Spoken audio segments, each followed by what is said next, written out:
All right, cool. All right, guys, hello, welcome to the very first class we're going to be doing. Hopefully this is educational for some of you. Hopefully it's not too beginner. We're going to be starting today mostly with talking about the root chakra. We're going to start a little bit there. We're going to do some meditation with the root chakra. I've got a video lined up that we're going to watch together. It's not that long, but it's meant for meditation. Actually, it's kind of long. It's like a half hour long, but we're going to go through it in a fairly traditional way. If you guys have mala, hopefully some of you have mala. I know not everybody does, but if you guys have mala beads, that will be very helpful. If not, you're just going to go along without them. I suggest you get a set of them for your own purposes. They're really helpful and useful. You use them to basically count your breaths during a ritual meditation like this. So we're going to go pretty much all the way around. There's 108 beads. And each time we do a full complete breath, you count one of the beads off. Now, we are not going to be necessarily reciting the seed mantra today, so I think that's going to get really noisy. But what I suggest you do is intone it internally. So the seed mantra for the root chakra is Lam. Okay, so when you inhale, you're going to be trying to visualize as if you are inhaling the energy of the world. You're trying to bring into yourself a connection with the firmament, with the earth itself. You're really trying to establish your own connection to reality in a very firm way. So each one of the chakras sort of governs a different kind of awareness. Each chakra is a kind of awareness in and of itself. I like to think of the chakra as awareness centers rather than energy centers or swirling vortexes or any of that kind of stuff. I picture it in my mind and understanding as a center of my own awareness and where I can kind of identify myself. Now, the root chakra itself is located, technically the word for it is the perineum. It's the location right between your anus and your genitals. Like that's where it's, like right in there, like just above that. So like if you can find that spot on your body and just sort of imagine that area, that's technically where it's supposed to be located. And most of us can easily recognize this. If you've ever, I don't want to be too forward and gross, but if you ever clench down there, whatever that feeling, that's kind of the area where the root chakra is. So if you know what I'm talking about, some of you might be laughing. Anal catastrophe probably knows that's a joke, but you know what I'm talking about. What we're using here. So this is part of your body that is a natural organ. It's a muscle, and it's a place that's like a center of awareness in your body. And each chakra really is a center of awareness like that. The top of your head, the third eye, which is right in like your nasal cavity, your throat chakra, which is pretty easy to find, your heart, which is easy for you to identify with, your solar plexus, which is easy to identify, your sacral, which is really easy to identify, and your root. You can find all of these very easily just by meditating on them, feeling them. I don't know anybody who can't find them pretty quickly. So we're going to be using the root only today. We're going to be just establishing our connection. Now, this is sort of my own system of chakra understanding. It doesn't come from anything specific. Maybe it will resonate with some traditional methods, maybe it won't. But to me, each chakra especially, so each chakra has a different function, as I'm sure you're aware. You've probably heard of this before. There are 3 chakra that establish sort of a sense of being, like a reception, okay? So there's 3 that are kind of like they receive. And the first one is the root, the second one is the heart, and the third one is the crown. These are what receive the various inputs from our environment. The root chakra is how you connect to the material world. The heart chakra is how you relate to the world, both the material and the spiritual. And the crown is how you receive the spiritual world. The sacral, the heart, and the third eye are how you feel. Like that is the sensory organ itself. So in other words, you receive the signal from the crown, the third eye translates and receives, and you get it through there, and the heart decides what it thinks about it. The physical world you receive through the root, your sacral translates and experiences that, and then your heart decides what's to feel about it. Then there are 3 chakra of action, and those are the 3 chakra of manifestation. Those are the center 3. You're talking about the sacral, you're talking about the heart, the solar plexus, the heart, and the throat chakra. Those 3 chakra are how you actually interact with the world. The solar plexus is how you project energy in the physical plane. The heart is how you project emotional and interpersonal and things like that. That's how you relate to things. The heart is like it's a do-all chakra. Like it does, this is why your heart chakra is really your central chakra. And when people do chakra removal, what they're really doing is they're kind of removing all of that, and then they're focusing all of their awareness on what in the chakra system would be your heart chakra, because they condense it down. So if you're one of those people who's had your chakras removed or believed you've had them removed, what you've removed is the thought form that you overlay on top of these centers of awareness. You can't get rid of these centers of awareness. There is no magic spell, there is no Reiki system you can do that will allow you to pluck that. You will always be aware of these parts of your body so long as you have this body. Unless I chop you off at the waist, you'll always be aware of that. And even then, there's people who can say they can still feel things. So you're never going to lose these centers of awareness, but you may lose the energetic thought form that you've overlaid over it. So if you've had your chakra removed, if you've simplified yourself that way, it's all going to be in your heart chakra. All of this will still work, but you're going to be visualizing it a little differently. Instead of focusing on necessarily the idea of chakra, I still want you to focus on the center of awareness where the chakra would normally have been. This is a very firm place. When you're seated, it's the part of you that's really, you feel like a strong connection, not just like your butt, but your whole being is kind of from the top of your skull, a straight line down through to this base where you're sitting. That's what the root is. So today, again, we're going to be focusing on the root. This will firmly establish your connection to the world. We're going to do this for a little while. And then we're going to discuss anything that we might have felt or seen or gone through while we did this. So those of you who have all the materials we'll need, we'll get that out in a second. But first, we're going to formally sort of begin and bless the session. Do you guys have candles and incense ready? Do you guys have all that? Okay. Those of you who have it ready, okay, let's do this together. So I have a candle all ready to go. I didn't inscribe it or anything, but I got it ready to go. So what I want you guys to do, whatever you're using for a candle, if you're going to reuse the candle, that's fine. What I first want you to do is I want you to hold it in your left hand for a little bit. So if you can, if it's not too much trouble. So I want you to hold it in your hand. I want you to feel it for a little while. If it's already lit, that's fine. Just put it out. We can start over. Don't worry about it, Tatum. I still can't hear you, Tatum, so hopefully that's not a problem. There we go. I think you're unmuted. Can you hear me now? Yes, I hear you perfectly now. Okay. Okay. There we go. That's fine. Okay, good. All right. So hold the candle in your left hand for a little bit. Okay. Has everybody got one? Everybody who's gonna get one's got it? All right. Looks good. All right.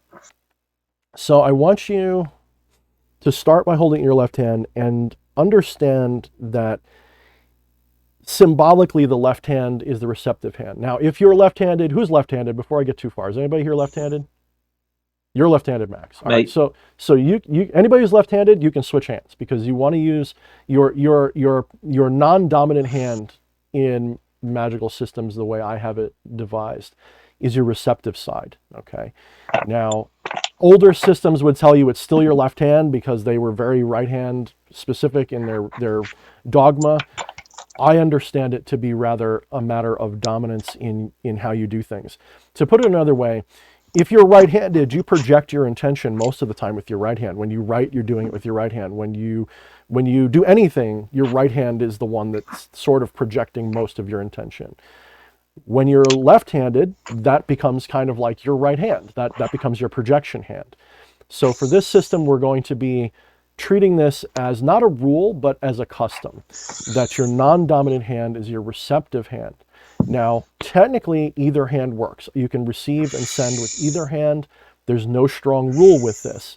But for just today's practice, I want you to treat your non-dominant hand as your receptive hand. So I want you to hold this in your left hand for a little bit. And I want you to feel it.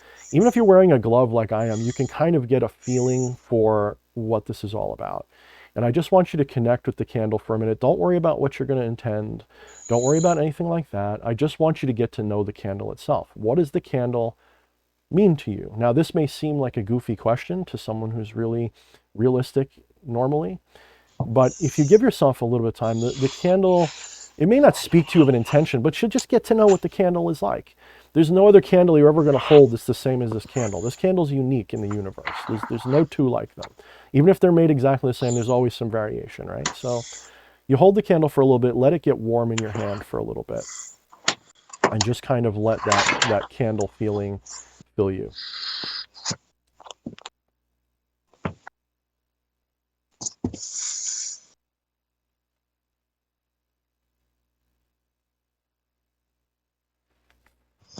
And then once you do that, now you can start putting your right hand on a little bit. You can kind of like rub it between your hands.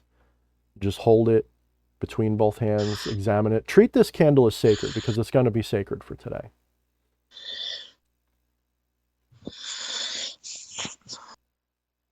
And it seems like such an insignificant object. It's just a lump of wax with some string in it.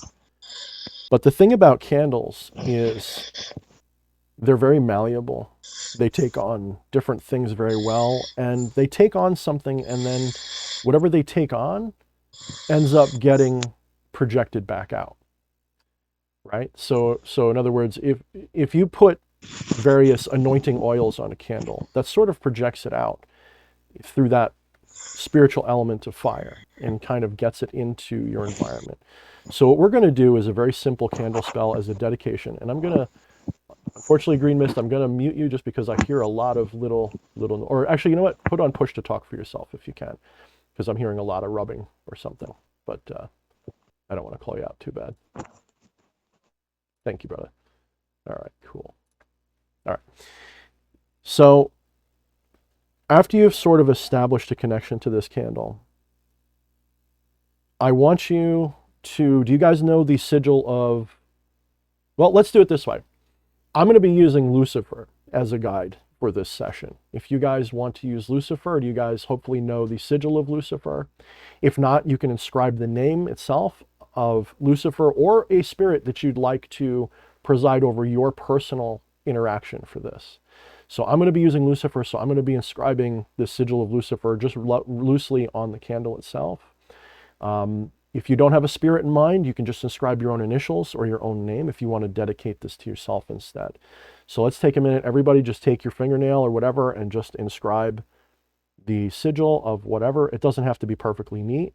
It should be fairly soft now because we just held it in our hands for a little bit.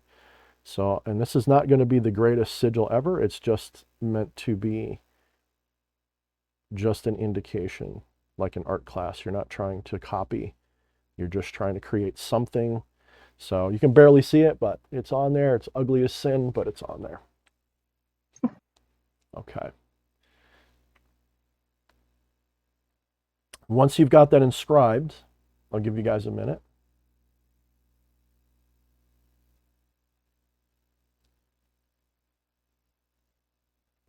For everyone who's got it inscribed, I want you now to hold it in your right hand. And it's going to feel tacky now. You've probably been holding it for a little while. It's probably picked up some warmth. It's probably feeling like a little waxy. And rub your thumb over the sigil that you've made. Not hard, just gently rub your finger over that.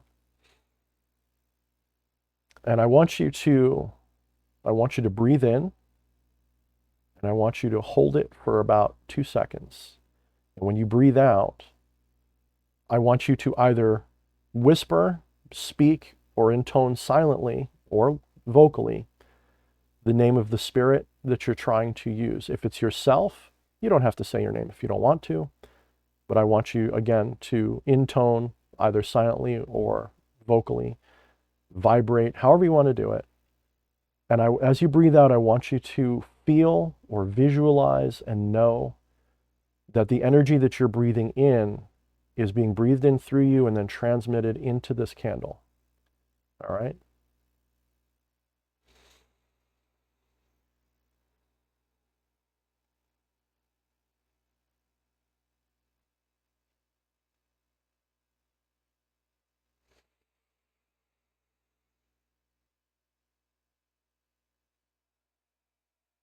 Now for now, let's keep our breath even. So I want you to breathe in for 2 or 3 seconds, hold it for 2 or 3 seconds, and out for 2 or 3 seconds.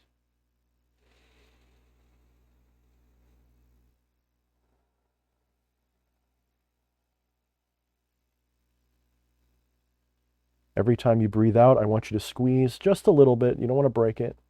You just want to squeeze gently on the candle.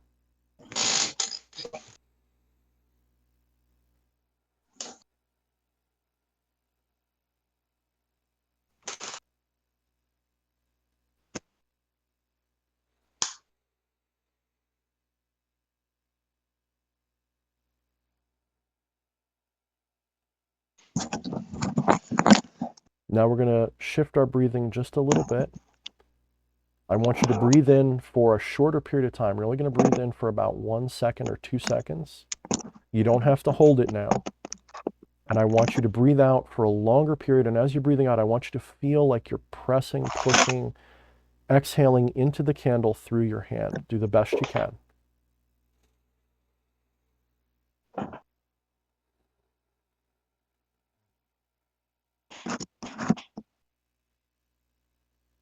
Remember, breathe in short,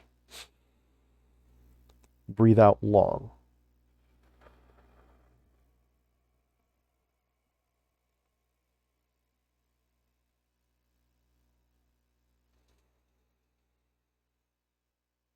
Remember to vocalize or internalize the name.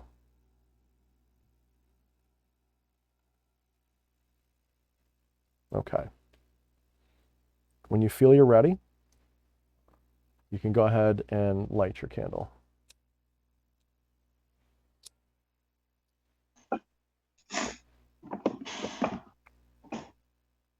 this is pretty much what I do with any candle spell. This is basically a very basic candle spell.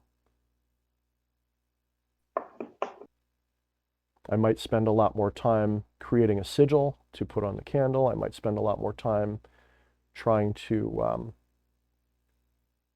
get an energetic vision in my head, or try to picture the outcome that I'm trying to get. But in this case, we're just dedicating energy through the candle to the spirit or the self that we're invoking for this ritual. We'll let that burn for a moment. And I see we had Samantha showed up. Welcome, Samantha. Harvest showed up. Welcome, Harvest. Thank you for coming, guys. All right, cool. I cannot believe I found it. Hey, Harvest. Oh, yeah, you got, all right, good. You got in. I was wondering if you were going to be able to get in because, all right, good, good. All right. So we'll take a moment. And I just want you to contemplate the candle for a moment.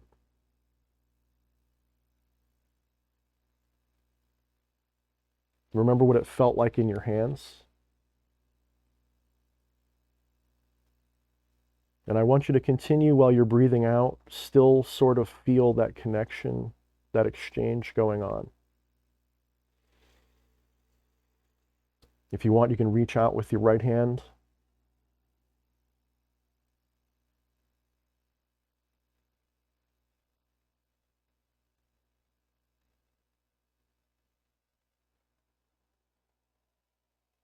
Feel the energy radiating from your palm, or you can use the sword or preferably the wand mudra with your hands. If you know that from my book, you can use that to direct the energy.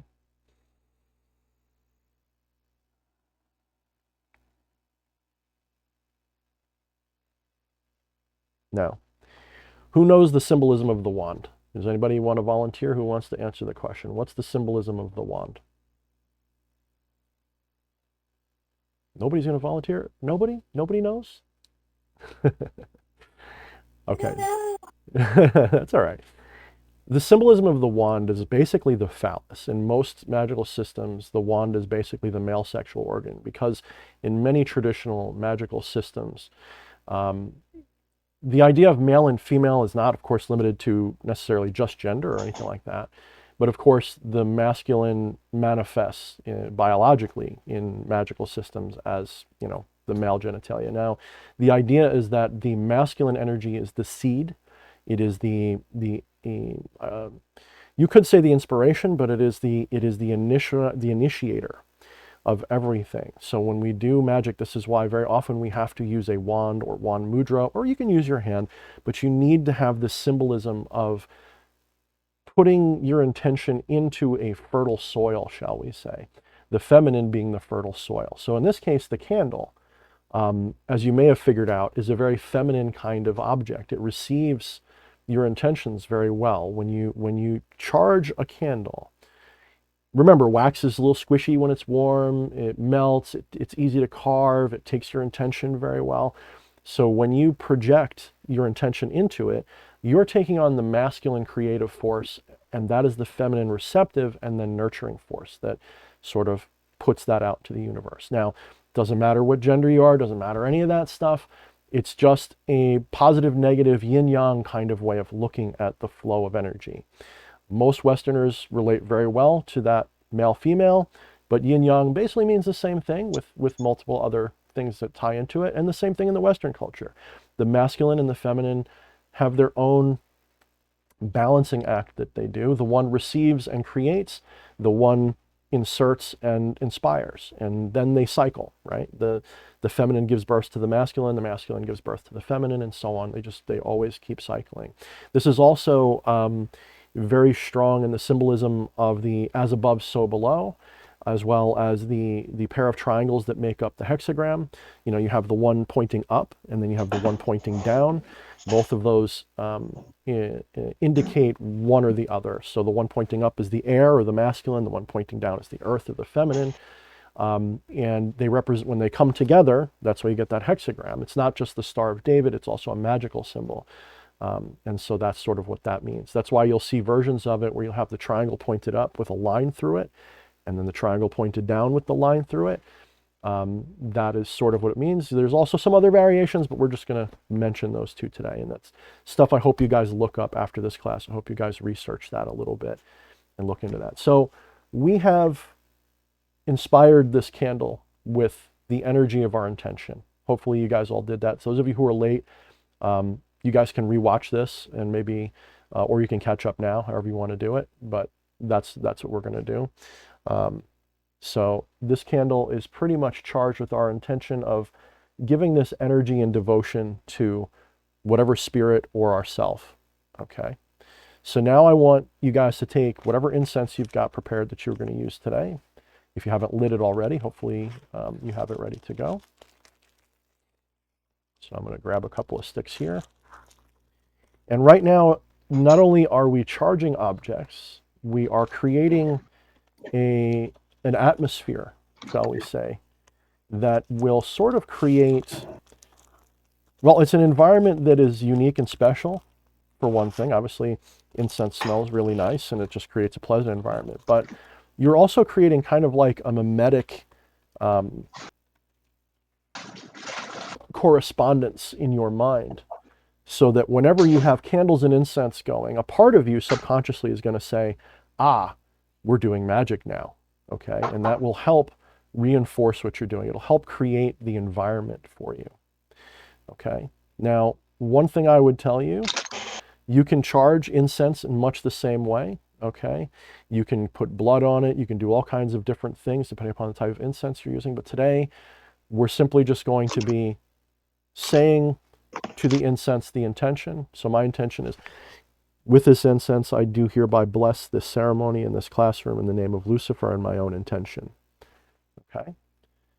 Then what I like to do, depending upon how you have to hold it, you may have to finagle it a little bit. I would light it off the very same candle that you use, because that's pregnant with the energy that you channeled into it. And when you feel like it's good and lit, do not blow it out with your lips, though you can. That is, most customs will tell you that's disrespectful.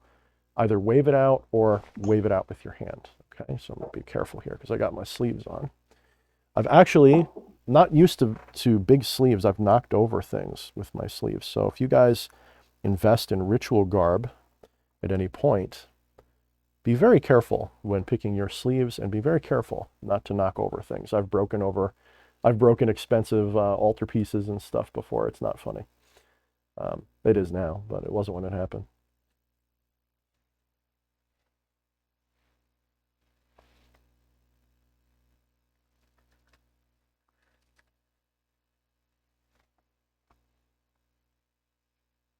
Okay. All right, good. Okay. So it looks like everybody's ready. So we've now created a very fundamental environment. This is, to me, if I'm going to be doing formal ritual, something like this is the minimum, okay? This would be, you know, if I'm going to be invoking a spirit, This is already, especially the way I have it set up where the smoke is flowing in front of the fire. You guys can see it very clearly, and the way it is for me, I see it very clearly too. This actually creates a very good scrying medium that you can use. It's one of the reasons why I put my candles on an elevated platform, is so that the smoke has a better chance of interacting with the flame. And the flame, of course, will, you know, generally kind of draw the smoke into it because of the way the warmth of the candle works. But you will sometimes, just by gazing into that, without any strong intention, if you enter an open-minded state. Who here knows what the open-minded state, before I go too far? Who knows what that is? Who's read my books? Who knows what that is? Let me see. I don't see everybody. Let me scroll down. Does anybody know what the open-minded state is? Yeah, okay. Mad Hatter, what is the open side? What is the open-minded state?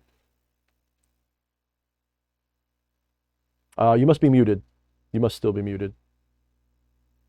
You know what? Yeah, just unmute yourself and stay that way. Just everyone just try to be quiet, that's all, because that's a pain in the butt. Yeah, you might be having a problem with your microphone.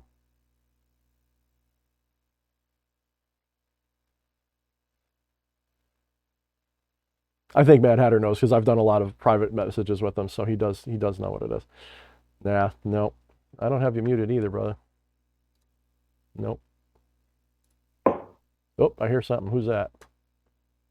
No, that's not you. Sorry, man. Don't worry about it. Okay, we'll get that figured out for next time. So the open-minded state is close to the daydreaming state. If you guys remember in Become the Maelstrom, where a lot of my lessons come from, the open-minded state is the state of awareness sort of right above theta or right below alpha in the brainwave state. It's kind of like, so there's a story where Albert Einstein, when he was coming up with all of his big theories, he would sort of sit in his lounge chair, he'd get really comfortable, you know, he'd lean back, you know, and he'd just kind of let himself drift off into la la land, and he'd hold a rock in his hand. This way he wouldn't fall all the way asleep, because it would drop, it would make a loud noise, and it would wake him up. But he could drift sort of right above, he could kind of like, you know, he kind of edge right around that sleep state. The theta state is a very creative state of mind, and it's right where daydreaming takes place. It's right on the edge between the alpha and theta. They kind of fluctuate, or you might dip into theta for a while, and that's when it gets really intense. That's when your mind's eye gets the most active. So when scrying or doing any of those things, that's sort of where you're going, is this open-minded state. You want to relax into it and just gaze into, or really through. Don't look at the candle, look past it. And just let all of these little swirls and things take you where they want to take you. Let all of the incense smoke, the way it manifests shapes and symbols and all kinds of weird things, like a kaleidoscope, but less organized. Let it take you places, right? Wherever it wants to go. And if you have a specific thing you want to talk about in your mind, think about that while you're doing it, and see what resonates with what you're looking at. But for now, this is just creating a magical environment. That's all we're doing, is creating an environment that's conducive. All right. So I'm going to be sharing in the inner sanctum. No problem, Sam. I see your message now. You had a little problem. Don't worry about it. We'll talk about that later. I'm going to be sharing with you guys, if you don't have it already, the link to what we're going to be listening to. And this should be it. Okay. So I want you guys to get that queued up.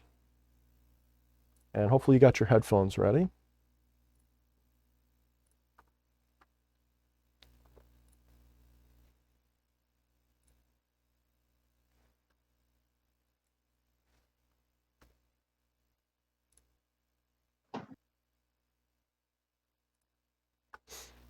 Okay. So who here is ready to go? Do you guys have it queued up and ready with your headphones and everything? Max is good. Hope everybody's good. Hatter looks all right. Ready. Ready? Okay, good. All set. We're ready. All good. Okay. So if you guys have your mala, you can get them in your hands now. Do you guys know how to use mala before we click play and do this stuff? Who here has mala and who knows how to use them? I'm not seeing many. I'm not seeing any. Nobody knows. Nobody knows. Okay. Sam, I think you said you have mala. Hopefully you got yours. All right, cool. So the way mala is used, there's a lot of different traditional methods you can use them.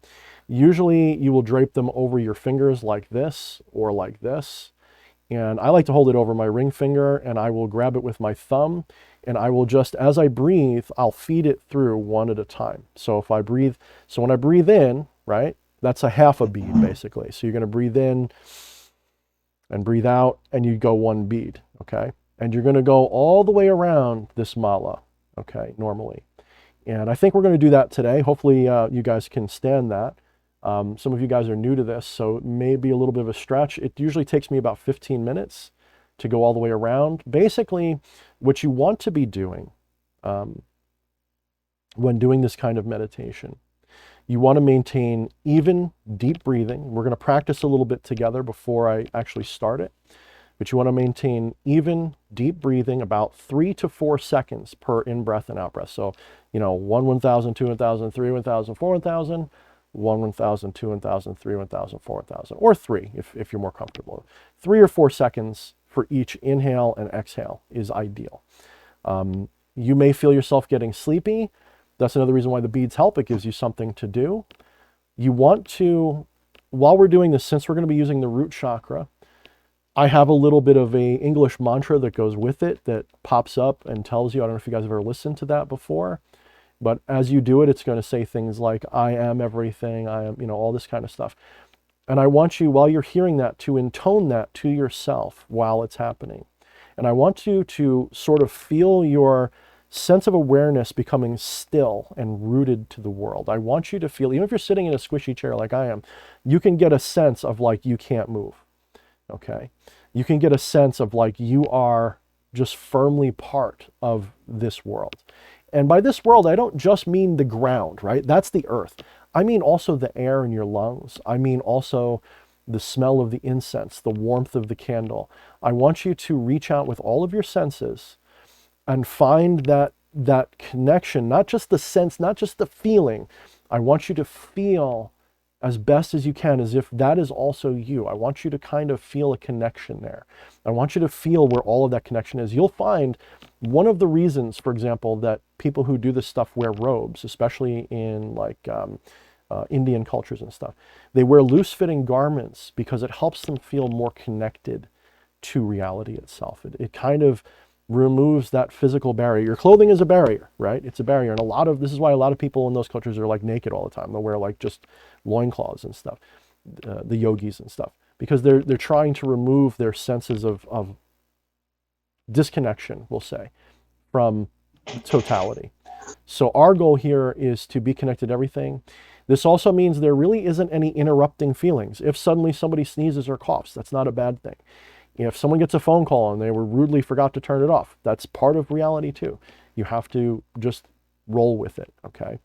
So that's going to be included in this. So when you're breathing in, so let's get comfortable. Everybody get in your comfortable position. If you have your mala, if not, I suggest you get them because we're going to be using them for most of the meditations during these classes. You don't have to have them, but it will make this easier when you're practicing on your own. And you should be practicing some of this on your own. Usually 108 is a full meditation. It takes me about 15 to 20 minutes on average, give or take, sometimes longer. I'm going to have this sort of set so that hopefully I will keep track of my timing, and I won't make this go the full length of the video potentially, because this is like a half-hour video and I don't want to waste you guys' time just watching each other watching a video, right? Maybe another time, but this is the first one. I want to get you guys' money worth today and really get some conversation going. So let's go through this again. So you're going to sit comfortably. The traditional posture for the root chakra is like you see in the movies, this jammy here, but you don't have to do all that. Really just sit comfortably. You can put your hands on your lap, you can fold them, put them on the arms of your chair. Try not to lean too far back. Like I'll do it when I'm really going deep into like a trance or something, but try to sit fairly erect, okay? And keep your spine straight. Try to make it so it takes as little effort to stay up as possible. And you're going to breathe in, and when you breathe in, I want you to feel as if the earth is sort of pulling you in, right? I want you to feel like I'm connecting to the earth.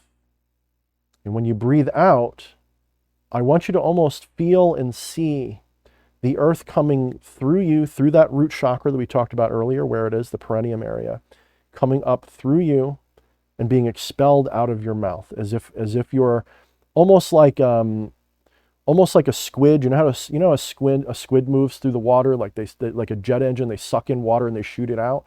I want you to kind of visualize something like that, but more solid. Like you're inhaling all of reality and then expelling it, like you're really just a water wheel for reality itself. Okay? Or alternatively, you can just feel those things. Or if you really want to get into the traditional methods, you can visualize a glowing red sphere in the area of your perineum. Every time you breathe in, it gets brighter. When you breathe out, it calms down. So either one of those things is acceptable. So pick one for this, or do them all. You know, if you want to, if you can really concentrate, if you're really good at that, visualize and inhale the world going in through that chakra and then expelling it out through you. So it's like a cycle. Remember, the chakra, the word chakra is chakra, and it's actually a Greek word which basically means wheel. It's literally what it means. It's a borrowed word from Greek, and it means wheel. So it's technically supposed to be literally like a water wheel or a fan. In the Hindu tradition, it's usually seen as like a pinwheel that's being blown. You ever blow those little pinwheels? It's basically the same idea. That's just the thought form of it. You don't have to use that at all unless you really, really want to. And I'm not teaching you guys traditional, chakra work. I'm teaching you the identified center of energy that is. And I want you guys to get that. So we're going to breathe in, and if everybody's ready, I'm going to let it go with this video. Hopefully you guys are down with this and get comfortable. So without any more further ado, whenever you're ready, hopefully you guys got that queued up. Hit play, or do you need me to do it? How do you guys want to do this? Do you guys want to play it on your computers, or do you want me to stream it? Stream it. I'm cool with that. Okay. Yeah, streaming it's fine. You want me to stream it? Okay. Yes. Here you go, Queen. All right, so let me get that. All right. Hopefully that's going to work. You guys are going to have to join that. There it is.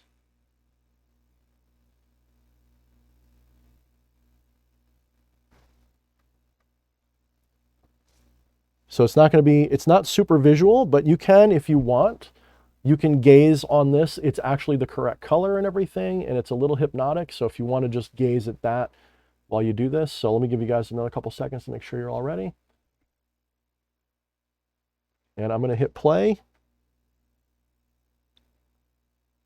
Let me rewind it. So at your leisure, just go along with this. If you have your beads, we're going to go all the way around. Here we go.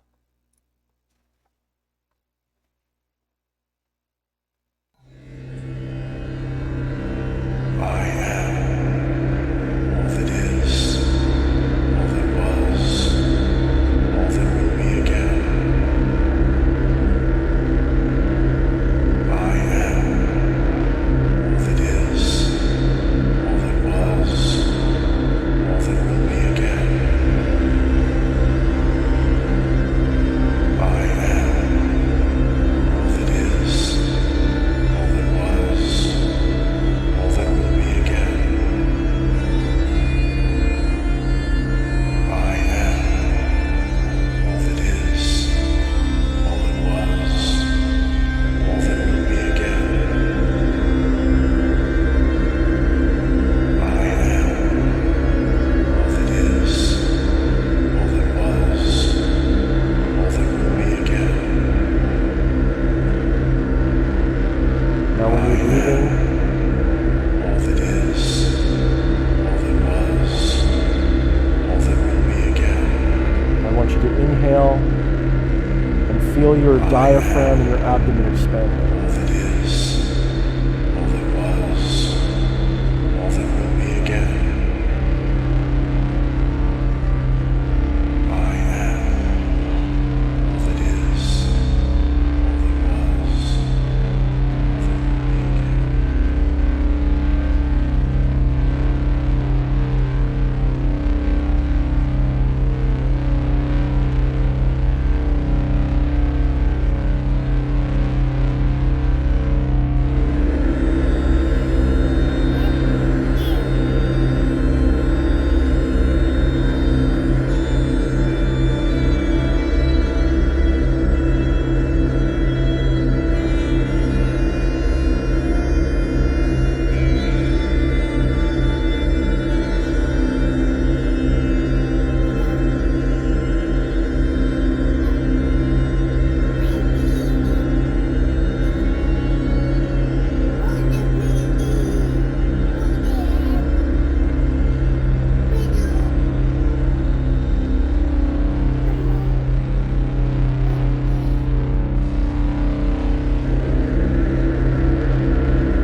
breathing through your diaphragm, not through your chest.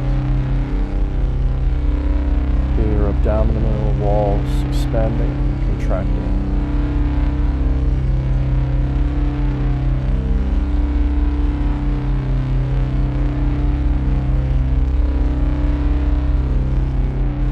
Try not to force air in or out. I am all that is, all that was, all that will be again. I am all that is, all that was, all that will be again. I am all that is, all that was, all that will be again.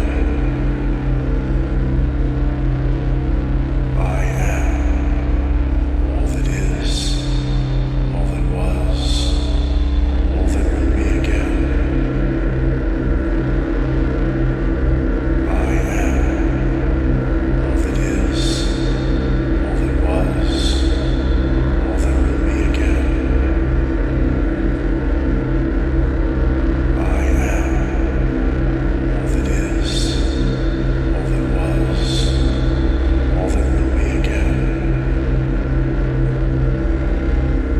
I am all that is, all that was, all that will be again. I am all that is, all that was, all that will be again.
Anything like an itch, try to let it pass.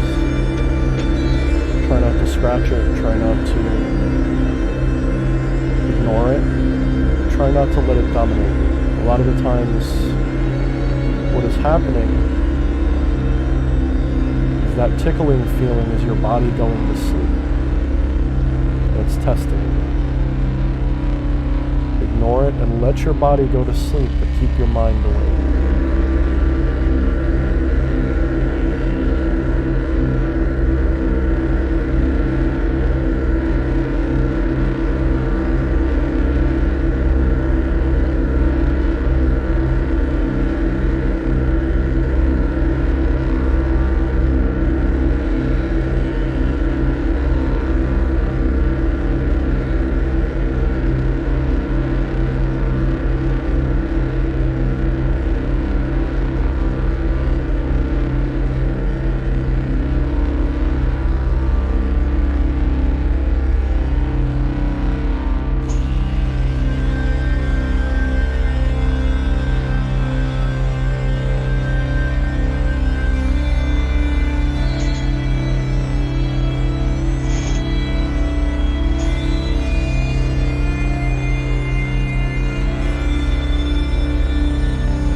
Okay. How many of you guys, if you're using your mala, I made it 108. So let's just sit and let's hold that feeling for a little bit. Sometimes after listening to a binaural like that, so that binaural that is in that video is a theta binaural. And that will help if you're receptive to them. That will help you find that theta state while you're awake. So I'm going to go through, let's just take a minute. Let's take 3 cleansing breaths.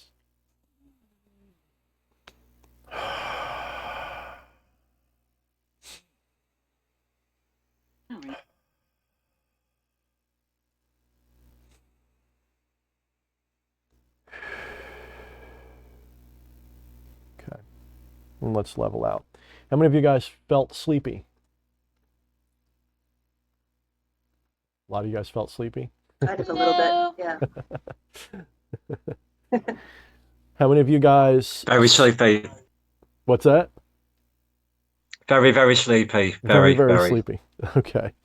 Yeah, mala beads will help. Now, did you feel... So whenever I do meditation like that, my goal is to put my body in a state where my body feels pretty much solid and asleep, but my mind is still going, okay? If I start snoring, it's too much. But you may start having visions. So while I was doing that, I started having visions, and I actually saw what looked like someone walking down the street with a white backpack with like weird kind of lines all over it.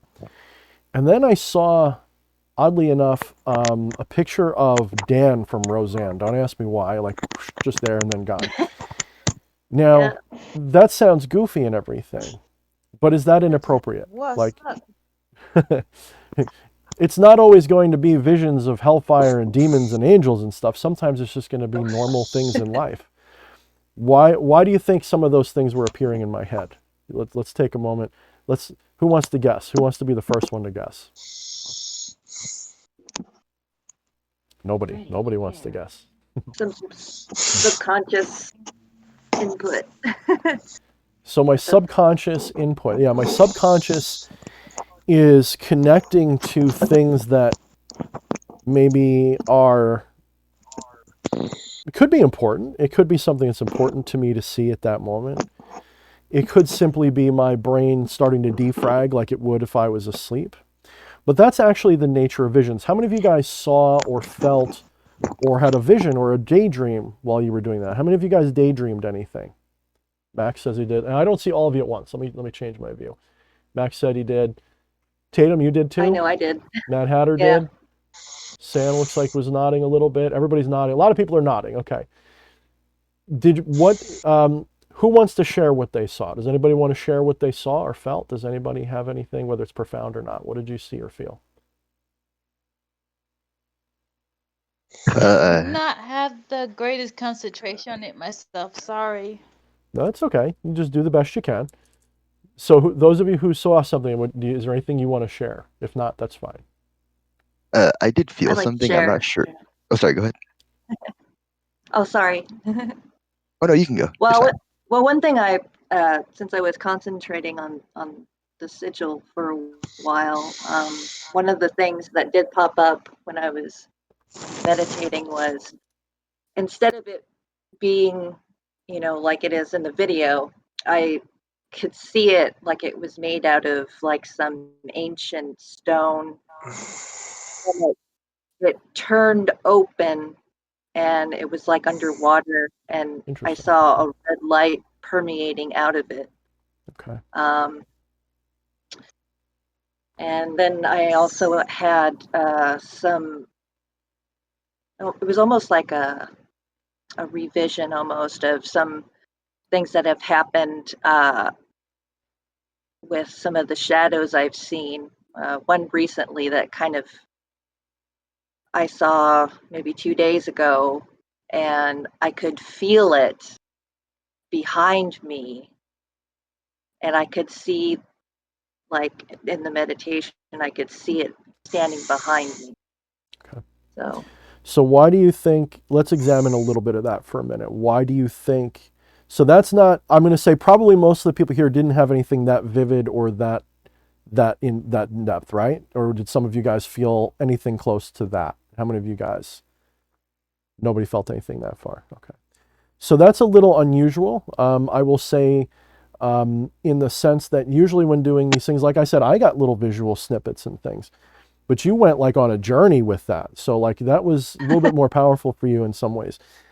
There's nothing wrong with that. I think that what happened was you're connecting, right? You're making a connection, and your mind, for whatever reason, decided to take that ball and just go all the way through. Okay. So you basically had a gazing state. You pretty much achieved a fundamental gazing state. Now, if you were doing that with a candle, or you can gaze in anything, you can gaze at the back of your hand. It doesn't matter. You had a gazing experience. So why do you think that if we were to pick this apart like a dream just a little bit for like 2 minutes, what do you think some of that symbolism, what does your intuition tell you? Don't worry about what I think. Don't worry about what anybody else thinks. What does your intuition tell you? We'll start with the changing of the sigil, the Trinity, and then the appearance of the shadow. What do you think those things mean, if anything?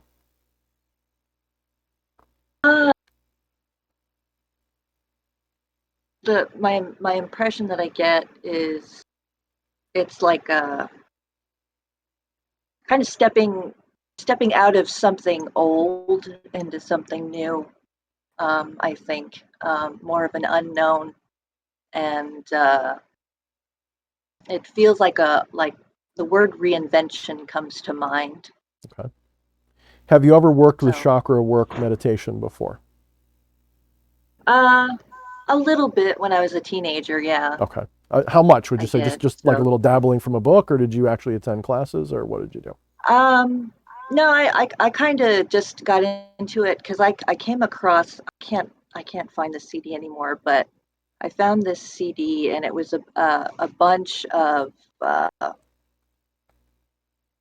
music from a monastery in Tibet, Okay. and I really got into that when I was in high school. Okay. So I kind of on and off with it throughout my life up to now. So Gotcha. Okay, so you've had a little practice, not extensive, but Yeah. enough that it's like this is like something you know what to do. Okay, so let's go yeah, to because sometimes it can be something else for me. one of my earliest meditation experiences was doing mindfulness meditation, and I remember I was in my room, like I was in so many of my books, like in Shadow Now, kind of in my room, the room I had with the red light. And I was meditating, and I started to reach out with my feelings to try to connect with more than just myself. Now, I could sort of thought I felt the presence of people in my home doing their daily things. I imagined them washing dishes and doing all these things. How much of that was an actual, we'll say, like, psychic sense? I don't know. But one of the things that will happen, especially with the root chakra meditation, if you do this for a while, you'll begin to feel a connection to your environment. It's a little hard in a group setting at first. Even for me, as I'm sitting here, I'm thinking, I've got 10 people sitting here almost just quietly watching nothing and listening to a music with me, and they're hanging out doing this. That's pretty interesting. That's pretty unique, So I'm sitting here very mindful of that fact, trying to just kind of let that go. But when I normally do this, I try to, so you plant your feet firmly on the floor flat. Some people will say touch the tongue to your roof of your mouth to finish that energy connection. It's not mandatory. We work up to these things, right? There's no formal, traditional, proper way. These are just all ways that people have found to improve the experience, we'll say. And you breathe in through your nose and out through your mouth, and your feet are firmly planted on the floor, or you're sitting cross-legged, you're sitting in a yogic posture. And you try to feel the world. Think of yourself a little bit like a spider sitting on a spider web, and when an insect lands on it, no matter where, that spider feels it, right? It feels it everywhere. As I'm sitting here in a normal, and even in this one to a lesser extent, I could feel my son going to the bathroom. I could feel the warmth from the candle. I could feel the wind blowing because I got a winter storm out there right now. It's actually pretty cool. I wish you guys could see it, but my camera doesn't pick it up because it's just a glare. It's a beautiful, I got like trees just covered with snow right now, blowing by. I'm feeling all of that, and I'm hearing the sound, and I'm just kind of vibrating in myself with what I'm feeling. So you kind of went off on a vision quest. So if you practice this again, which you all should be practicing this from time to time, not just the root is the first one. Next week we'll probably do sacral and we'll work our way up. Then we'll work on integrating them all into a single meditation, maybe with or without music. But the root is where you start, and you should spend some time. Do it a couple more times this week. I suggest you guys do this. For now, you can do it with just me if you don't have the time, but really try to do like twice a week.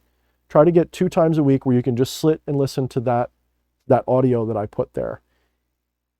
Just sit and do that. If you find the audio too distracting, you don't need that. That's just an aid. How many of you guys felt that the audio was good? How many of you guys felt it was distracting? Be honest.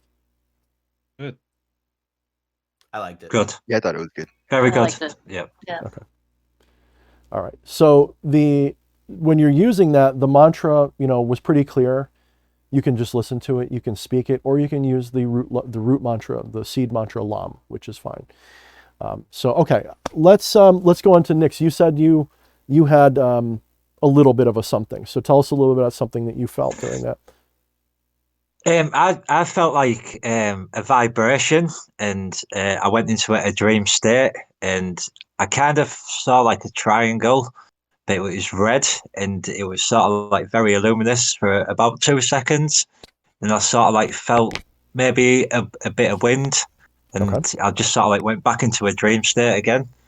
But I sort of like noticed the candle out of, obviously I'm not looking, but I can see the candle with my eyes shut, if that makes sense. Mm-hmm, Or I can see the flame.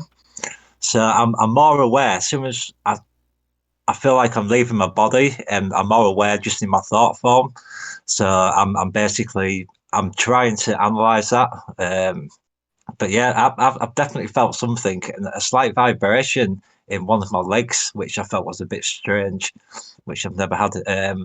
I do quite a lot of the breath work, but I've never sort of like had this sort of like experience at all. Okay, interesting. And Mad Hatter, I know you, brother. You've been using these before. I could sort of see your smile. You've been using these a while. I wish I could get your audio to work, but don't stress. We'll get that to work soon. It might be just a setting on your Discord. You might have to adjust something on there. I think you're still using your phone for this, so don't stress. You can talk to me about it on Wednesday for sure, because we got our class on Wednesday, so it's all good, man. Don't worry about it. Okay. So is that it? Is that Max? I think you sort of did. You say you sort of had a little something? Do you want to share or no?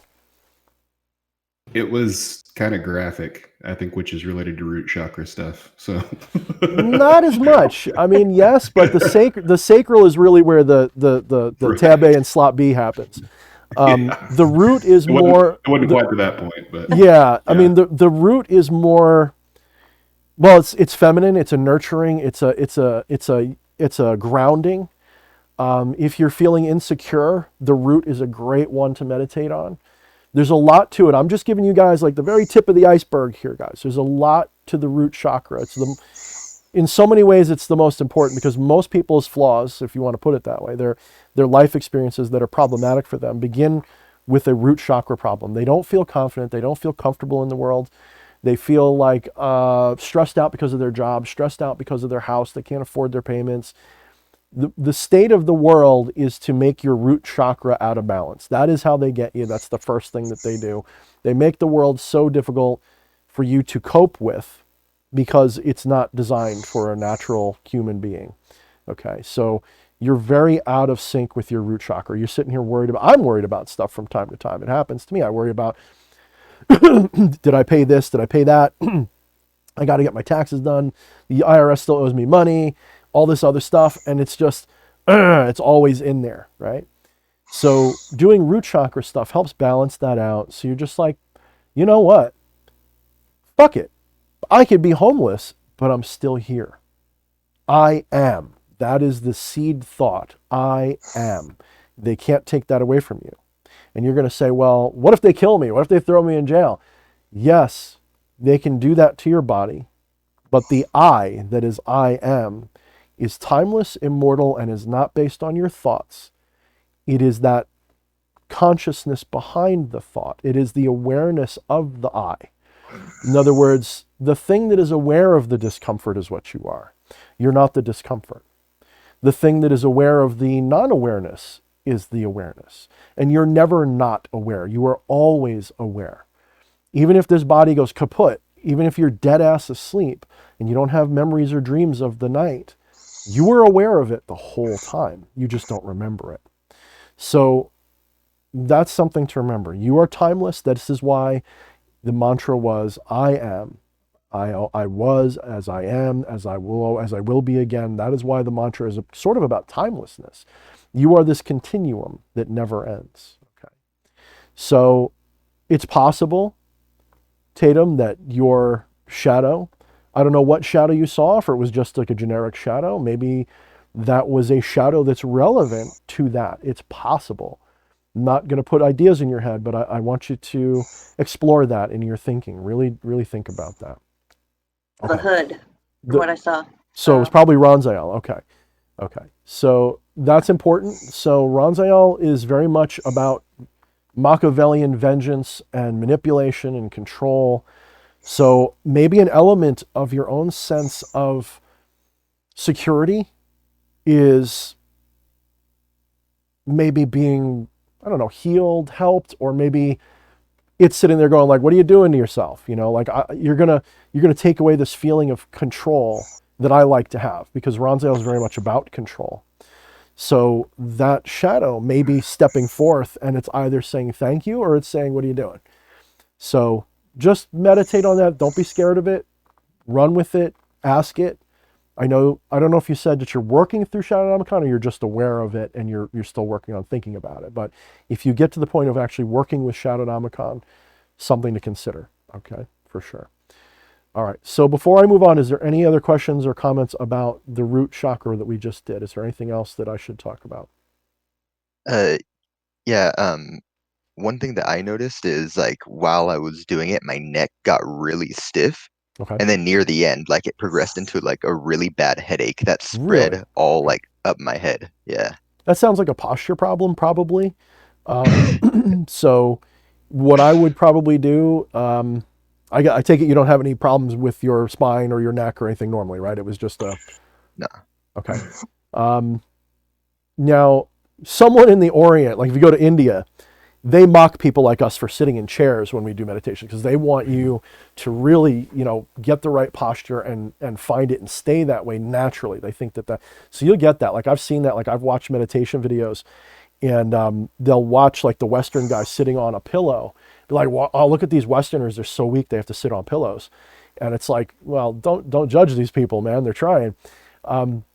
What I would do is I would find a way to sit with your head maybe a little bit more supported. What you can also do, I'll do this a lot, like when I'm getting ready for a shower or something. When I'm standing there with no clothes on and nothing to change my balance, I will try to find a position where I can stand, where all of my joints are lined up so that I don't have to use any muscles or very few muscles to stay standing. So I try to find a position, because your spine wants to do that. That's it. The natural posture of your spine is not to be like this, not to be like this. Your spine is naturally supposed to be centered so that it's supporting all of your weight without you feeling it very much.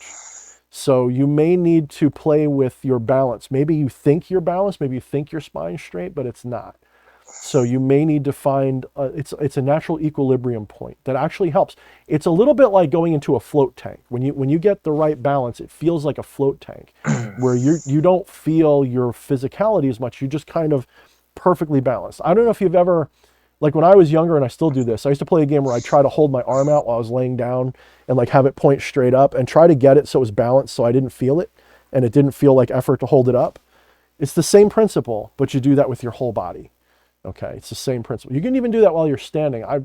As a security guard, I've just about fallen asleep on my feet. I've never actually done it, but I have just about fallen asleep on my feet before.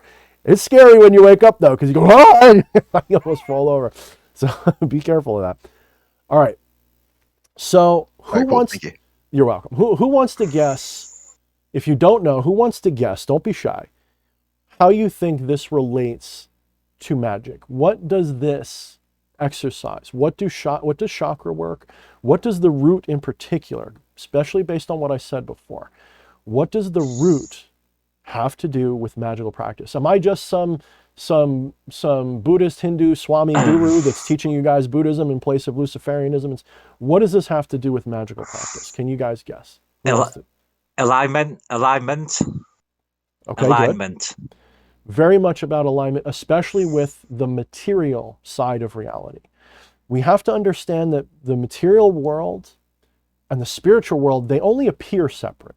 They're actually the same thing. They're just expressions of each other. As above, so below. So when you are mastering the root chakra, you are, well, there's a reason it's actually easy, because most of us already dwell in a materialistic world. We look at the world, we go, that's real. And it is real. But we make the mistake of thinking that it's this part that's real only. Well, the root chakra helps you tune into that. And it helps you to spread your awareness out so that you recognize that you're more than just this shell or just this or the thoughts. So those of you who went on the vision quest, in a way, you did it wrong. In a way. I'm just kidding, it's not wrong. But in a way, that wasn't the intention. It's still fine. Whatever you experience, that's why I asked, what did you experience? Because I'm trying to figure out, you know, some of you guys, when you go straight away into a vision quest, that tells me you're probably more aligned those areas than you realize. Like the root you're probably good with. You're trying to have visions. You're trying to see things. Tatum, do you have a lot of worries about your materialistic stuff? Do you worry a lot about bills? I'm sure they come up in your mind, but do you lose sleep over it a lot? Or is it, you're pretty easygoing about it, be honest, either way? Kind of easygoing about it. You're kind of easygoing about it? Yeah, I don't worry too much about it. Okay. What about you, Nix? Would you say you're paranoid about finances and survival? No? Absolutely not. But I live in England, and the whole coronavirus thing is just absolute nightmare. You know, the whole lockdown. I do.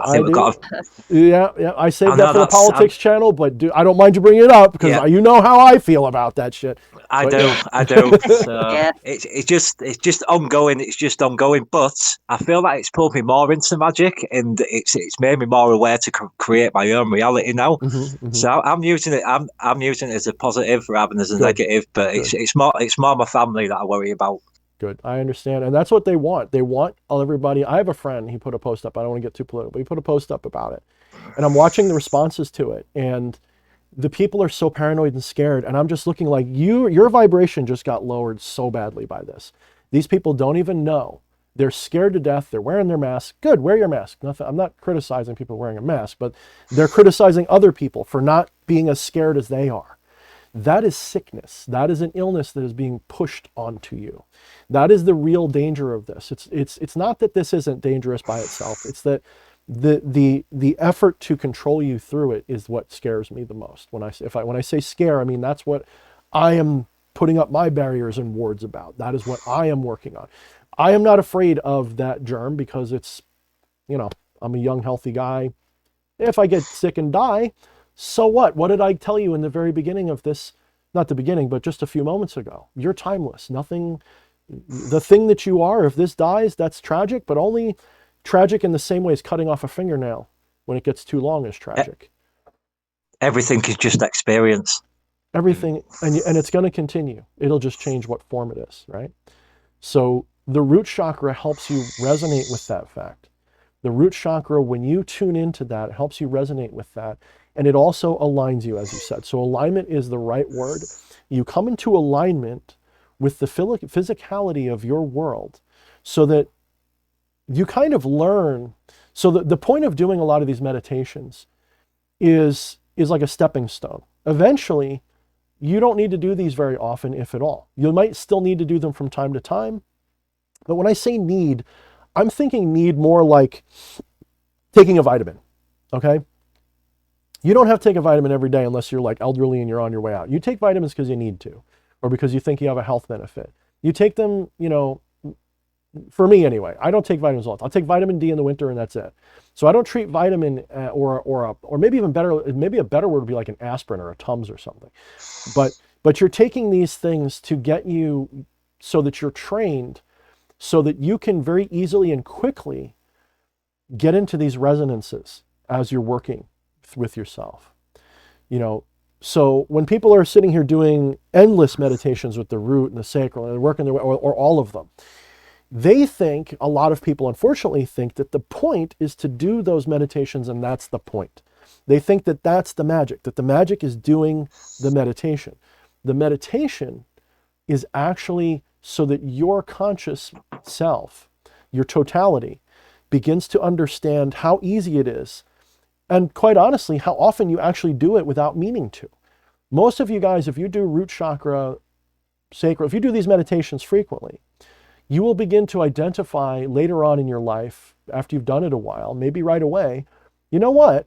That feels like when I'm waiting online at the doctor's office and I'm sitting in the chair for a long time, and I feel like, I just suddenly feel like zoned out, and I feel like very still, and I sort of feel a connection to the little old lady at the other end, and I'm feeling them. I'm not just seeing them. I'm feeling like some kind of a connection there. That's the kind of thing that'll happen. So alignment, root chakra alignment. So in a magical ritual, when we're setting up for a magical ritual, today, what did I have you guys do? A very simple candle ritual, right? Where did I begin that ritual? You guys remember? And some of you missed the beginning. Sorry, guys. But where did I begin that ritual for you guys? Nobody remembers? Holding the candle in your hand and making a connection to that candle. In the opposite, yeah. Right. I had you guys holding it in your hand, in the left hand. Well, the non-dominant hand, yes, the left hand. Yeah. Holding it in your non-dominant hand and making a connection to the candle. To find that mutualness about the candle. Now you notice I'm using a red candle. What color is the root chakra? Red. Red. So I'm establishing subconsciously, mnemonically, through all of these little processes, these little symbolic things I'm doing, I'm making a connection. How many of you guys inscribed your initials versus a spirit's name on your candle? I did my initials. You did your initials, okay. So in an even more direct way, you were intuitively, perhaps, connecting to yourself. You were making this connection. You were trying to feel your true self, your higher self, okay? So those of you who did a spirit, was that wrong? Who wants to say yes or no? Be brave. No. No, okay. No. So it wasn't wrong. Why is that not wrong? If it's right to... Because I believe... I personally believe that every god and goddess is a part of us, and and all is one. So I'm just maybe tapping into that, maybe, if that makes sense. So you're going to get a yellow belt after today. That's a very good answer. That's a perfect answer. So you're going up a rank. All right. So very good. So that is, to my mind, the correct answer. And I think we lost somebody. The thing just shuffled. Oh, there we go. Somebody just dropped and came back. Sorry, I think it was Sominator. Someone came and left. Sorry to whoever left. I'll wait a second until you all the way back. Oh, Harvest left and came back. Sorry, Harvest. So that is the right answer. You guys are here to learn my method and my belief system, the way I work things. So in my system, that is the correct answer. You are, for all intents and purposes, not separate. That's what non-dualism means, not two. You are that, okay? So yeah, go ahead. I've just felt a massive draft as soon as you said that. Oh, it's a bit good. weird. Yeah, good. I didn't do that, by the way. I don't claim that power. I know. So something's telling you, aha, I'm onto something. This is a good message for me. That's what that Very much so. Okay. All right. So let us explore for a moment, and then maybe we'll go on to, let's see, we got about, I think, another half hour. What time is it? Yeah, we got a little bit. We'll probably end on this, but we'll take this conversation a little way. So when you're doing ritual magic, it pays to remember the state that you entered in that root chakra as you're preparing your ritual space, as you're getting into your, like, if you ever watch me, maybe I'll have, like I said, I want to do eventually with you guys group ritual where we do ritual together, and then performance ritual where you guys get to watch me from beginning to end. You get to see me in my goofy phase where I'm preparing and I'm dropping shit and it's all corny. And then when I get, like, you know, in the zone and serious, and usually that's when I edit the video. So you see me when I'm already done preparing and I'm in the zone. So when you're getting in the zone, what I'm doing is if you ever watch my live rituals that I've put on, you'll see that I start off usually in a very somber way. I'm kind of connecting to my environment. I'm in a meditative pose, and I'm just kind of clearing myself. I enter an empty state. The empty state is first, okay? So I think what we'll do going forward as well is I'm going to start using my books a little bit more as we go through. How many of you guys have Become the Maelstrom, by the way? I don't know if everyone does. Well, quite a few of you do. Okay. Okay. Looks like all of you pretty much. I think Sam does too. I think Sam, you were like, that was how we met, because you like, yeah, so we're cool with that. So everybody here has a copy of my first book at least. So we'll be drawing on that book a little bit more too. So we're going to go through why these states, we're going to reaffirm why these states are so important in a lot of these things. That's going to come up a lot. But the empty mind state, or the mindless state, it's a little bit easy to confuse for senseless. We don't want to be senseless. It's actually mindful. You're actually replacing your experience with your experience rather than just your thoughts. If your thoughts come, they go. You recognize that you're not just your thoughts. You're identifying your experience behind those thoughts. So when we're doing the root work, okay, that root mantra work, the root mantra, the root chakra work, you're kind of focusing your mind on all these visual things, on all these physical things. How many things did I have you guys try to visualize and feel? Quite a lot, probably too much. You were probably overloaded trying to visualize the chakra, pull everything in. Well, that's one hell of a good distraction too, isn't it? That's one hell of a, so did your thoughts go running away? Did you have a lot of, oh, I got to put the thing in the oven at 3? Did your daily thoughts kind of fade, at least for a little while, or were they there the whole time nagging you? Faded for Mine me. completely faded. Okay. So for the most part, you were focused on something that wasn't an internal chatterbox bullshit monologue that usually distracts 80% of people 90% of the time. You know, I'm going to take this one out because it's making my ears sore. I can still hear you guys. That makes you kind of distracted most of the time. And for a little bit, you were sort of, not forced, but I kind of encouraged you to focus your awareness on that center, that root center. And that's very useful and important as a practice. And the root is one of the best to start with because it's so subtle, but it's so obvious, right? So the next one, when we start doing next week, we're going to work on the sacral. And we know the root is connection to. And we said sacral is sensation, right? So in that one, we're going to be focusing more on what it feels like, not just what it is like. And the mantra is going to be different. Everything's going to be a little different. Okay. So let's explore a little bit more this concept of doing a spell. When you're doing a spell and you are trying to align yourself so that you feel a connection. And when I say a spell, I don't mean just to manifest something. I mean, let's say you're doing a ritual because you want to commune with the spirit even. How else could that root chakra, focusing on that for a little bit, even if only a minute, let's say you're getting ready to do a ritual, it can pay off to do a 7 to 10 minute ritual where you're focusing on each chakra one by one, working your way up and down perhaps, or just working your way up or working whatever direction you want, getting all of them tuned up for a second. It pays to do that before a ritual. So this root chakra's alignment, who else wants to tell me what else that root chakra, if you're using magic, what else could that do besides just the sense of alignment? How does that actually influence the magical act? How does that actually improve it? Awareness. So awareness, right? But let's say, so now let's get into the manifestation portion. So let's just forget for a moment that your solar plexus is what projects the energy and intention. How does that root chakra make this possible?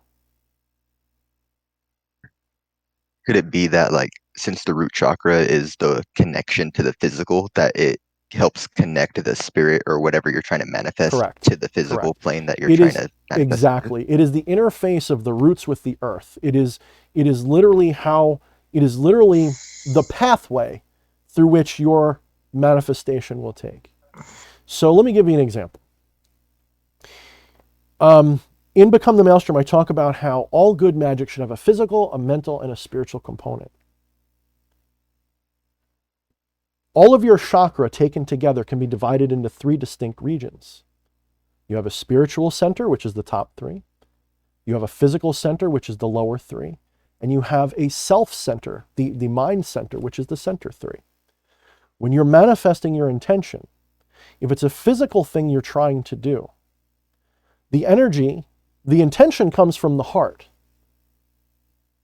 The sacral is the energy source. Excuse me, I always do that. The solar, I get those screwed up. I'm like, what's the word? I have like dyslexia for the chakra.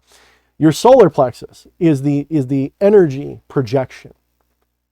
The solar plexus is how you're going to feel it, but the root is the interface through which that energy is going to flow into your reality. Now, that doesn't mean you have to focus on that spot by your ass, by the way, just to bring it back down to that irreverency that I'm often famous for. You don't necessarily have to focus on your butthole when you're doing magic. I'm not saying that. What I'm saying is that same sense of awareness and presence and connection is what you need to get, even for just a moment. If your intention is predominantly physical, right? That's what you got to do. Now, that doesn't mean you ignore the spiritual. It's just, at the very least, you acknowledge that physical as a very important part of the process, a very central part of the process. If I'm trying to get a friend of mine to do something, it's not just my root, but a lot of that may have to travel through the root. So if I'm trying to heal myself, that's even a better example. I'm trying to heal myself. I'm trying to heal somebody. The energy has to go through me, channel through me, through my intention, through me, into my body, out my body, through the root, and somehow manifest in somebody else. So it's gotta transcend my stupid monkey brain idea that I'm just a body, and recognize that I am that wheel. I'm not just all of these. I'm one big chakra too. I'm one big spinning wheel through which reality flows. You are the medium through which experience happens. You're not the cause, you're not the effect, but you're the medium through which it flows. You're the medium through which manifestation happens. So you need that connection. All right. So I think we only have a little bit of time left. Are there any questions? So I don't have to try to figure out something to talk about for 10 minutes, for 20 minutes. Are there any questions about anything that we discussed, or anything relevant to the topic, or something else? Anything it could be relevant, it could be totally irrelevant. What do you guys have anything in mind?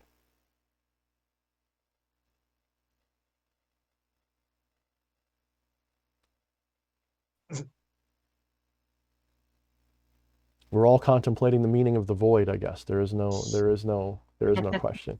I guess everybody gets it. All right. So what we're going to do is, so this candle, assuming you don't have some big heavyweight pillar, if you do, that's fine. If you have a smaller chime candle like I have, just let it burn out for today. If it's one of those bigger heavyweight candles, if it's ridiculous to let you burn it out, you can extinguish it whenever you want after this ritual, this session is done. But if it's one of these chimes, let it burn out. Let that intention go with it. If it's not unreasonable for you to burn out your pillar, go ahead and do that too. And have another one for next week. But from this point forward, feel free to use whatever you want. If you have bigger candles, you can always take like a dining room candle and cut it. You can always, find ways. You can even, I've never tried this, but I know someone that, they don't have a lot of candles, so they'll get like a big candle and they'll like cut a circle on the outside to delineate the end of the candle, if that makes sense. So this way they don't have to cut it all the way around. They just scratch that's the end of that candle. And you could do that. I don't know if that would work. If you guys want to experiment with that, you can. But this is largely symbolic for this. But let's not forget, what did we have you guys do? You charged it with some intention to give it as an offering to this work. Okay. So I'm going to let this burn out. I'm going to let it go all the way out. and I'm going to let that energy enter the world. Now, let me ask you guys a quiz. Does the candle itself do anything? What do you think? Be honest. Do you think the candle itself No, does anything? no, No. no, absolutely not. No. So why do we use a candle? Is it just because we like it? Like, why do we use a candle? It's like a focal point Mm-hmm. for us to concentrate. That's a very good question, because obviously we have candle magic. So I'm saying no, candles aren't obviously important, but they are obviously important, obviously, because we have candle magic. Interesting paradox, isn't it? Why do I Very, insist? very. Why do I insist? Why is it that I insist in a polite way that we use a candle? Why? Is it to recognize it as a symbol? Certainly to recognize it as a symbol. Yep. So when you're charging a sigil, right? How many of you guys use sigil magic yet? Any of you guys mess with sigil magic yet? Looks like most of you, right? Not Sam yet. Okay. So a couple of you said no, but most of you said yes. Okay. When you're using sigil magic, are you charging the sigil or are you charging yourself? Which do you think it is? Self. Is that just because you think I want to hear that, or do you really think that? Why do you think that, Tatum? Why do you think that's what you're doing? Let's be honest. Why do you think that? Why I think that is because when you're charging the sigil, I mean, the sigil is just a bunch of lines on a piece of paper, or it's an amulet, but it has to mean something to you. You don't put any meaning into it unless you do it first. It has no meaning. So are you actually putting meaning? So, because you already know where you're going with this, and I'm only interrupting because I want to help you out to get through it. So you're saying, and I would say it that way too, because our syntax, our language sucks. We say we put meaning into it, but are we putting meaning into the paper, or are we putting meaning into ourselves? It's kind of like sigils are more of like a reflection of something that you want to put into yourself. Into yourself. Because what's really going to manifest the experience? The world or you, or both? It's going to be you, because you're the control panel. It's going to be you, because if you are the universe, no matter what's changing, it's you. So if we accept the non-dualistic perspective that we are all of this, if we accept that perspective, which if you analyze it deeply enough, it's tough not to, right? I'm a skeptical person, right? And for me to look at the world and go, yes, my mind is separate. I identify that Tatum and D.H. Thorne are two different people. But at the end of some kind of long tube, I feel like I'm you. I feel like I could be you. I feel like I'd probably imagine half of it, but somewhere in that imagination, in that imagining, there's a nugget of truth in that feeling of you. Okay, somewhere at the end of that long tube, when I breathe in, you breathe out. Somewhere. So when I'm manifesting things if for no other reason, because the you that I see right now, that I'm looking at on this screen, even if you were sitting right here in my face, is an illusion. That's not what you look like. I'm only seeing a reflection of what I think you are. So you belong to me in that way of thinking. What I see belongs to me. Now, you get to influence it both ways. You get to say, D.H. Thorne, wake up, it's time to go to school or something. And I hear that and I go, oh yeah, it must be time to go to school. But your projection of D.H. Thorne, it's time to get up and go to school or something. I'm just saying that because it was a video game. Some of you guys may know what video game. That little moment of communication that happens through the medium of my experience, not yours. Right? I have to have that. Well, that experience resonated through that root. It came through that connection that I have, that perfect connection. Like two hands together, pushed really hard together, they feel like they're one. You can't tell the difference except for where they're rubbing and interacting. They start to feel like the pressure between them is what you feel. So that's what's happening. We're not separate.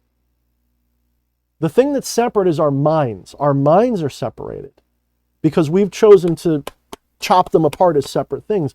But our experience, even though I have my own experience of you, there's a root connection that we commune through. So that's why, for whatever reason, We could say maybe all of our minds together have decided somewhere in the astral plane of whatever mumbo jumbo superstition we want to rub into this. We decide that we want to experience this one together for a while. We've all decided, we've all written in a book somewhere, someday I want to meet this person and have a cool interaction and learn from each other. And that's this experience we're having. So when you're manifesting magic, it's genuinely very cooperative. This pisses off a lot of people on the black magic side when I talk about this, because they want it to be all of that evil side stuff. And I tell them evil and good are the same thing. Get that out of your head. Drop all that bullshit. This is why I claim to be a left-hand path practitioner, yet I'm not all about cursing and all of the vile shit that people talk about.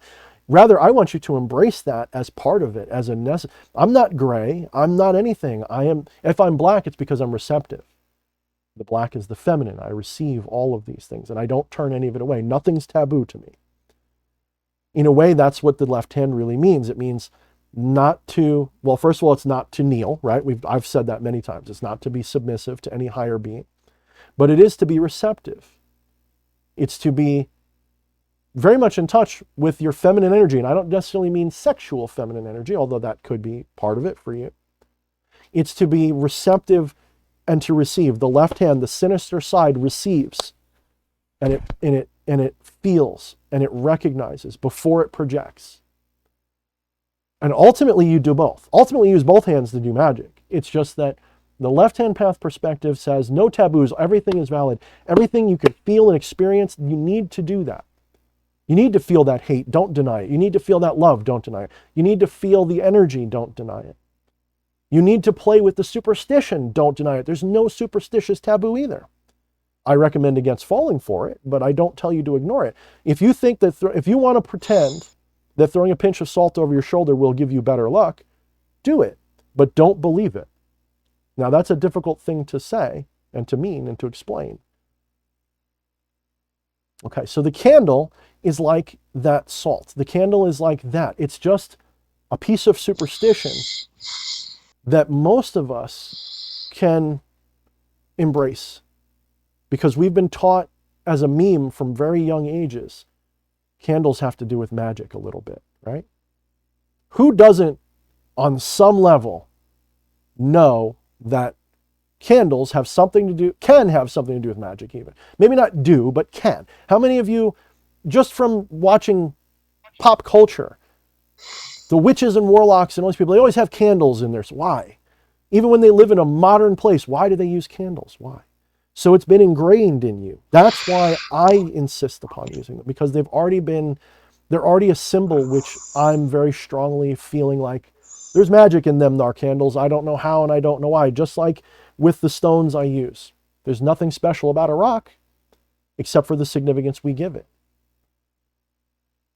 So it's using your illusion. It's using these little things that kind of makes it work. And it's that root connection that makes it work. And next week we'll talk about the feeling connection. We'll do that next week. We'll talk about that too. So I think we are approaching, yes, we got less than 10 minutes. So let's do some closing stuff. What do you guys think? Was it all right for a first run? Be honest. Tell me what I did wrong. Tell me what I did right. Yeah, I think it went over well. No. Yeah, really, really well. Thank For you. first class, yeah. Okay. Next week's going to be a lot of the same conversation, because we're just going to be changing it about the sacral. So I'll try not to be too much of a broken record, okay? If I start getting, because you know me, I like to rant and I like to go off on tangents. So if I get goofy, don't be afraid to be like, yo, bro, stop. We talked about this already. unless we got somebody totally new that needs to hear some of these things. So we're not going to be focusing just on that. So let's make an action plan for this week for you guys, okay? I want you guys, those of you, especially, in fact, everybody, there should be no excuse. Everyone here should, at least one more time this week, either with the audio or without, do at least one more root meditation this week. I'm not saying to avoid the visions. By all means, welcome them. There's nothing wrong with it. Like I said, you didn't do it wrong at all. But the point of the root meditation is to feel a centering and a connection to everything. If that eventually leads you to a vision, that's perfectly fine, but at least try to tap into that sensory awareness, that Forget sensory awareness, that knowledge awareness. Because there is a difference between sensory awareness and knowledge awareness, right? Do I have to feel the arm of this chair to know that it's there in my heart, to feel, to sense, to believe that have you guys ever felt something that wasn't there and really believed it was there, and then you went to touch it and it wasn't there? Like, probably the best example I can think of is like, I used to be really bad. I used to drink soda like out of a 2-liter bottle, right? And I used to just pick the thing up and just glug, glug like a fat pig with a bottle, right? So sometimes I'd be drinking from it all day long and it would be almost empty. And I'd forget that I had pretty much finished it off. And I'd go to pick it up and my arm, like it was like 300 pounds. So I really believed that it was a full heavy bottle sitting there. I knew. So that's that state of knowledge. That's an example of it. And it's not always objective. That's a mistake we can make too. But the root is the way through our experience that the objective is experienced. So the objective lie, the objective, agreement, the consensual reality matrix, as some people call it, that is experienced through the root. It's the point of connection between the spider's foot and the web. That's the root. So that's the connection. Then comes the feeling. So we'll talk about the feeling next week. So I want you guys all to practice the root one more time. If you can, also purchase, it really helps, get yourself a cheap set of mala. They're like $5, $10 on Amazon. They're like nothing. You can buy millions of them for like free. Go to Mardi Gras and get somebody to give you beads. I'm kidding. But get a string of beads. You can get them in 108, in 54. There's different numbers. I recommend the 108 for reasons, but it doesn't have to be. But I recommend the 108. We'll talk more about the symbolism of 108 at another time. There is a symbolic reason why, but you don't need to know it to get. I don't even really worry about it very much, but there is a reason. So 108 is a very useful. You saw it took me about 20 minutes, right, to get through that. And I don't know how many of you guys. I think only Sam did, and she's not here anymore, so I don't know. But Sam had it. I think they had a 54, so they probably had to go around twice. But get yourselves a set of mala if you don't mind. I'm not going to grade you on it or anything like that, but I highly recommend. It will be useful to you guys. And the only, I can't really think of any better alternatives right now. There might be alternatives if you hate them, but I don't think it's a big deal, right? They're like $10 tops. Like I can find them on Amazon for like $10. So let's try to have a set of those for next week. So, all right, who's going to be here next week? Anybody plans to be here next week? Everybody? I'll see you. Cool. Maybe. Okay. And if you can't make it, that's fine, because this will be recorded. So you'll be able to watch it next week if you can't make it. Or if it's just not moving you. If this is like, this was cool, but you know what? It's not for me. No hard feelings. Just keep tuning in to the recordings too. That's all cool too. It's no I'm going to do this anyway. So long as one or two of you show up, I'll still be doing this. So, all right, guys. So I guess until next week, and Mad Hatter, I'll see you, I guess, on Wednesday. And hopefully we'll get your audio sorted out, because I know that frustrates. I know it pissed you off last week in our private conversation. It was right in the middle. He's like, blah, blah, blah, and it went. And I just saw you like, no. So I'll help to try to get you figure that out. Maybe you just need different headbuds or something. Maybe it's just some setting, yeah. All right, guys. So until next time, right? I'll see you next week. All right. All right. Thanks, guys. Take care. Bye. Bye. Bye.